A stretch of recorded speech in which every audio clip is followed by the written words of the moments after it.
Bismillah, masih suasana Idul Adha nih. Jadi teringat kisah dari salah satu teladan Nabi kita yang terbukti the best, metode parenting terbaik dunia akhirat. Siapa sih? Siapa lagi kalau bukan dari kisahnya Nabi Ibrahim alaihissalam. Kisah keluarga Nabi Ibrahim alaihissalam. Keluarga ya, jadi bukan hanya Nabi Ibrahim saja, bukan hanya Nabi Ismail saja, tapi juga istri, anak, cucu, cicitnya hingga garis keturunan sampai Nabi terakhir kita, Nabi Muhammad Shallallahu Alaihi Wasallam. Keluarga Nabi Ibrahim itu tunduk tanpa tapi, tawakalnya kuat sekali, dan selalu diiringi ikhtiar dan doa. Tidak menomorsatukan usahanya. Doanya pun bukan untuk dirinya sendiri, bukan untuk anaknya saja, tetapi untuk cucu, cicit, dan garis keturunannya sampai akhir. Allah Subhanahu wa Ta'ala dalam Al-Quran banyak menguraikan doa-doa Nabi Ibrahim. Yes, the power of doa. Intinya sih titik beratkan pada T2 dan S2. T2, tauhid dan tawakal. S2, sholat dan sabar.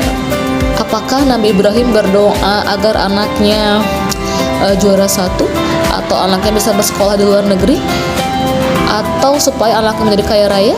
Enggak kan? Tapi beliau berdoa agar anaknya menjadi soleh. Kaderisasi dan regenerasi yang diturunkan dengan baik dari beratus tahun yang lalu hingga saat ini, kita selalu menyebut Nabi Ibrahim dalam setiap sholat kita. Semua peristiwa kesolehan keluarganya selalu kita sebutkan, selalu kita ingatkan, dan selalu menjadikan pembelajaran. Dari kisah berkurban, kisah pembuatan Ka'bah, dan kisah air Zam-Zam, Masya Allah, dan masih banyak lagi. Sejatinya anakmu bukan milikmu, istrimu bukan milikmu, suamimu bukan milikmu.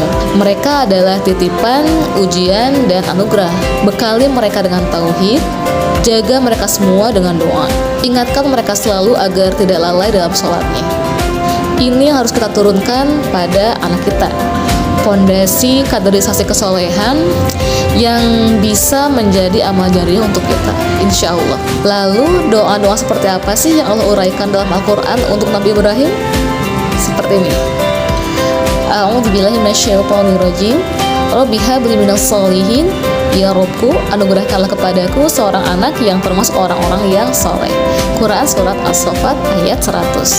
Ya Tuhanku, jadikanlah aku dan anak cucuku orang-orang yang tetap mendirikan sholat. Ya Tuhan kami, perkenankanlah doaku. Itu dalam Quran Surat Ibrahim ayat 40. Lalu, ya Rob kami, jadikanlah kami berdua orang yang tunduk patuh kepada Engkau, dan jadikanlah di antara anak cucu kami umat yang tunduk patuh kepada Engkau, dan tunjukkanlah kepada kami cara-cara dan tempat-tempat ibadah haji kami, dan terimalah taubat kami. Sesungguhnya Engkau yang maha penerima taubat, lagi maha penyayang, dalam Quran Surat Al-Baqarah 128. Masya Allah.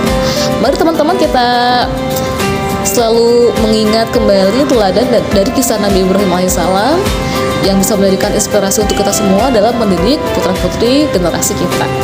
Barakallah.